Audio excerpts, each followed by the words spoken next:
अकोला महानगरपालिकेच्या जन्ममृत्यू विभागातील ढिसाळ कारभारावर गुरुवारी दुपारी स्थायी समितीच्या आढावा बैठकीत तीव्र नाराजी व्यक्त करण्यात आली।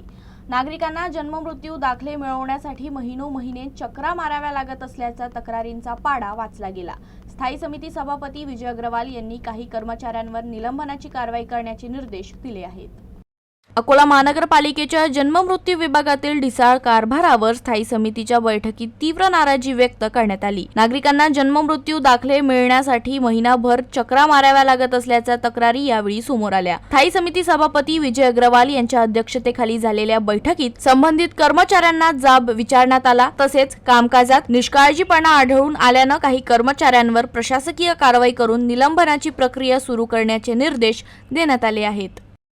आज जन्ममृत्यू या विभागाची जी बैठक घेतली यासाठी महापौरताई, उपमहापौरताई, सभागृह नेता व बरेच नगरसेवक उपस्थित होते।